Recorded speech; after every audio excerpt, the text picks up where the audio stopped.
আমি গত ভিডিওতে দেখাইছিলাম বড়ি গাছ থেকে বড়ি পেড়ে নিয়ে আসছি, এনে শুকাতে দিয়ে দিয়েছিলাম। তা শুকানো হয়ে গেছে। এখন আমি বড়িগুলোকে একটা বালতিতে করে পানিতে ভিজিয়ে রাখবো 15-20 মিনিটের জন্য। আসসালামু আলাইকুম, সবাই কেমন আছেন? আশা করি ভালো আছেন। আলহামদুলিল্লাহ আমিও ভালোই আছি। নিয়ে আসলাম ছোট্ট একটা ভিডিও। আশা করি আমার পুরো ভিডিওটা ধৈর্য সহকারে দেখে নেবেন। আর হ্যাঁ, এই ভিডিওটা কিন্তু আমার অনেক আগের, আমি এখন দিচ্ছি ভিডিওটা। আর বড়িগুলো ভিজানো হয়ে গেছে, দেখুন ভিজানোর পর কতটা ফুলে গেছে বড়িগুলো। তাই বড়ির থেকে অনেক ময়লা পানিও বের হয়েছে। আমি 2-3টা ধোয়া দিয়ে নিয়েছি।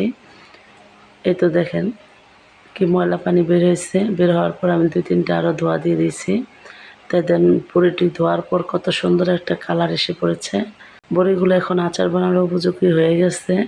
এখন আমি আচার বানিয়ে নিব। বড়ি আচার খেতে কার না ভালো লাগে, তাই না? খুব মজা হয় বড়ি আচার খেতে। আমি সামান্য পরিমাণ পানি দিয়ে চিনি দিয়ে দিব।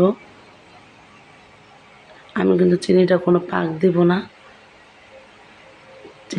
চিনিটা গলে গেলেই আমি বড়িগুলো ঢেলে দিয়ে দিব, আর দিয়ে দেবো স্বাদ মতো লবণ।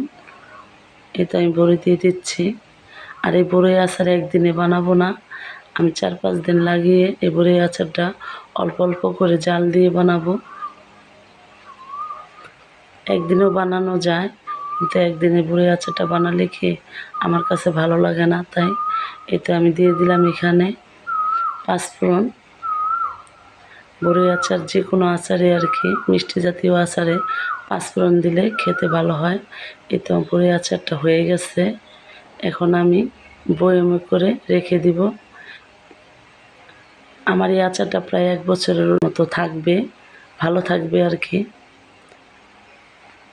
তো এখন আমি বয়মে ভরে নিচ্ছি। আর ফ্রিজ ছাড়া ভালো থাকবে, ফ্রিজে রেখে দিলেও ভালো হয়। তাই মিষ্টি আচার ফ্রিজে রেখে দিলে ভালো হয় খেতে। আর এর আগে আমি বানাইছিলাম জলপাই আচার, সেই জলপাই আচারটাও ভালো আছে। তাই এখন বড়ি আচার আর জলপাই আচার আমি বয়মে ভরে রেখে দিলাম। তাই কেমন হয়েছে আমার আচারের রেসিপিটা অবশ্যই আমার কমেন্টে জানাবেন।